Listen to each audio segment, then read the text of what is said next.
Hello and welcome to tutorial 4, trying new things and dealing with worries. So I hope you enjoyed working on your jigsaw picture after the last tutorial, and you found somewhere to pin it up where you and maybe other people can see it.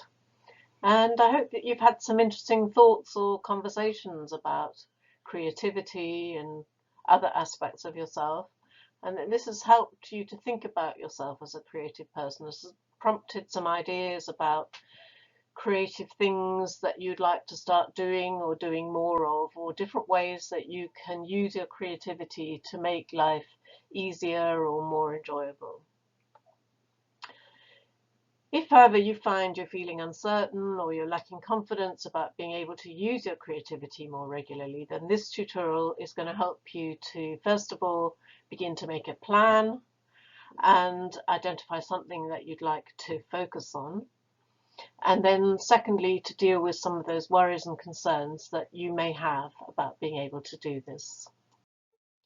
So using worksheet 4, if you've got the handouts, otherwise a fresh piece of paper, we're going to think about what it is that we would like to do more of, or do something new that allows us to bring our creativity to bear.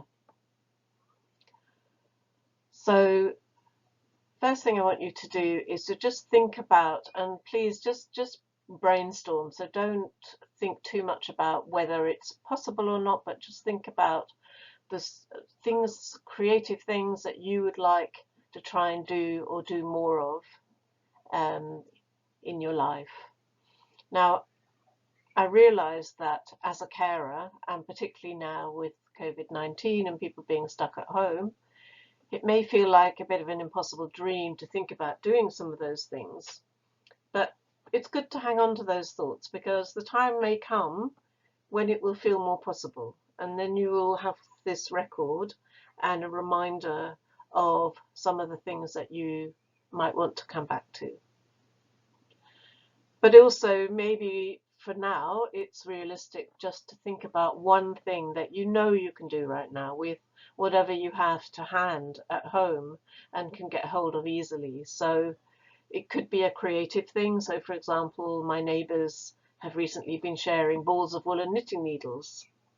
But it may be, remembering back to our discussion about creativity, that it's more about approaching some of the tasks that you do on a regular basis, but using your creative brain to come up with more interesting or enjoyable ways of tackling some of those tasks. So maybe just take a few moments to think about what you would like to do in the broadest sense, and then maybe just funneling that down into one thing that you would really like to be able to do right now, and that you can build a plan around. If you're finding that you're blocked by thinking about problems that may stop you from doing any of these activities, don't worry. That's to be expected. Whenever we try out something new or different, we can't predict how things will work out, and it may well be that things will get in the way. But often what happens is we talk ourselves out of doing things by anticipating all the things that might get in the way, even though we don't know whether they will or not. So if you find yourself, just not being able to move forward because of all these thoughts, then it's a good idea to make a note of what some of those things, those issues, those problems are, and then build a plan around dealing with them. So again, maybe just pause the video for a second and take a moment to note down any worries or concerns or problems that you anticipate that might prevent you from spending the time on being creative, on doing some of the things that you've written down as being the things that you would like to explore and spend more time on in your life. So having identified some things that you would like to do, and possibly some problems or issues that you think might get in the way of you being able to do that, we're now going to work on a risk management plan, so that if the problems arise, then you've actually had already given some thought to how you'll deal with them. And the benefit of doing this is that it should help you to put those concerns to one side and not have to be worrying about them, but just think about them only if they do arise. That way, hopefully, you're freed up a bit and are able to just look at the possibilities rather than the things that are going to get in the way.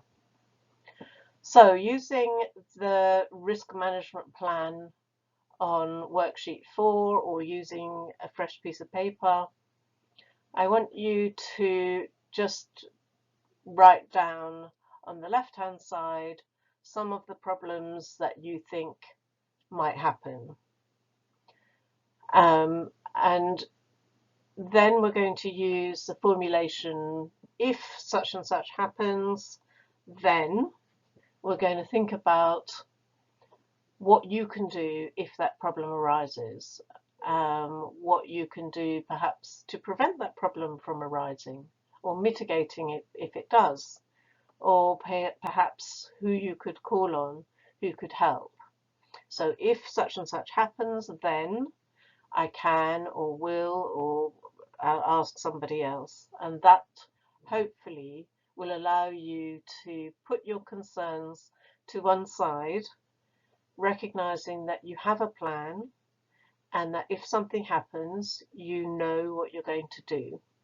Now, it may not always work, but I think the benefit of doing this is that it means you at least have given it some thought, and hopefully you can free yourself up to actually just get on and try your creative activity. If you're doing this with a partner, it may be that you can help each other out with this, maybe not. If you're actually feeling a bit stuck with this and you think, well, I don't know what I'm going to do, don't worry. Then I would suggest you perhaps just stop for the moment and think about who's going to be a helpful person to you, and maybe give them a call and talk this through and get their ideas about what you can do. And maybe they can help you to come up with your plan. So once you've come up with your plan, that effectively is the end of the tutorial. So in a moment, I'm going to sign off and leave you to carry on and do the work on your risk management plan. So this is the end of tutorial 4 and also the end of this series of tutorials. I hope you've enjoyed working through and that you've now been able to get in touch with your creativity, get in touch with yourself and some of the things that you know about yourself that help you to be who you are, the unique individual that is you, and that you perhaps have had a chance to think about how you can use many more of the facets of yourself to, make an impact in the world, to have fun, to achieve your dreams and your goals. Creativity is really, really crucial to all of this. So I hope you have found some things that you can do that really bring your creativity to life. Obviously, as we've said before, there are lots of opportunities through the Carers Collective Hackney, where you can join in some structured activities, but I'm sure you will have lots of ideas of your own about how you can not just do creative artistic things, but also just use your creativity to make your life more enjoyable and to have a bit of fun. So thank you for your time. Please let us know if you have any questions or comments. Any feedback you have about the tutorials would be really welcome. So we look forward to hearing from you, and I look forward to working with you again on another series of tutorials in the future. So that's bye from me.